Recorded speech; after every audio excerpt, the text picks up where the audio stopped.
வணக்கம் நண்பர்களே.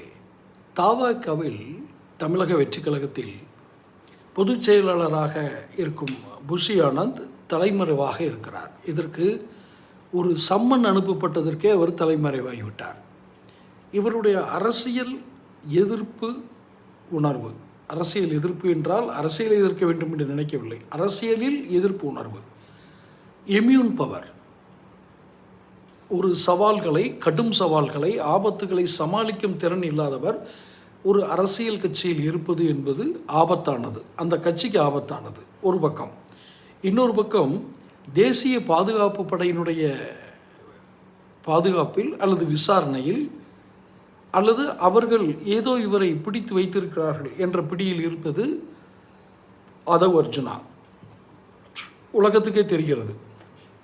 தனி விமானம் மூலம் ஆதவ் அர்ஜுனா, இன்னொரு நண்பர், என்எஸ்ஜி என்று சொல்லப்படுகிற நேஷ்னல் செக்யூரிட்டி கார்டு, தேசிய பாதுகாப்பு படையின் 2 காவலர்கள், அதிகாரிகளோ காவலர்கள் நிலையில் உள்ளவர்களோ, இவர்களெல்லாம் தனி விமானத்தில் டெல்லிக்கு சென்றிருக்கிறார்கள். இது ஊரறிந்த விஷயமாக இருக்கிறது.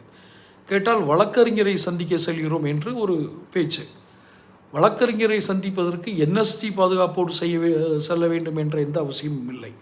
ஸோ ஒருபுறம் புஷி ஆனந்த் தலைமறைவாகி கைதுக்கு பயந்து ஓடுகிறார், ஆதவ் அர்ஜுனா நிர்பந்தத்துக்கு உட்படுத்தப்படுகிறார். ஆக ஒட்டுமொத்தம் பார்க்கும் பொழுது இவர்கள் இருவரையுமே பயமுறுத்தி வைத்திருக்கிறார்கள், கைதுக்கு பயப்படுகிறார்கள், கைது செய்யப்படுவோமோ என்ற ஒரு இதுக்கு பயப்படுகிறார்கள். அவர்களுக்கு ஒரு அச்சத்தை ஏற்படுத்துகிறார்கள். யார் ஏற்படுத்துகிறார்கள் என்பது வேறு, ஆனால் அச்சத்தில் 2ஆம் கட்ட தலைவர்கள் இருக்கிறார்கள். இப்படி அச்சத்தில் இருக்கக்கூடிய 2ஆம் கட்ட தலைவர்களை வைத்துக்கொண்டு விஜய் அடுத்த கட்டமாக எப்படி நகர்வது?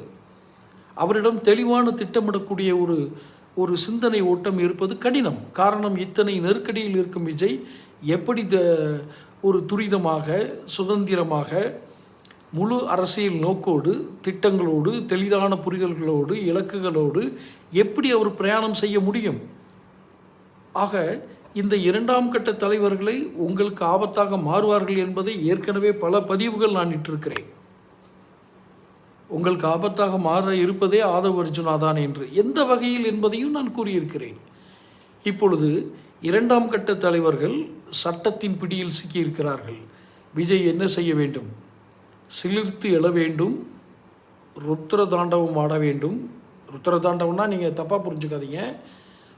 கொஞ்சம் ஆக்ரோஷமாக ஜெயலலிதா எப்படி செயல்பட்டாரோ அதுபோல் அவர் செயல்பட வேண்டிய நேரம். தொடர்ந்து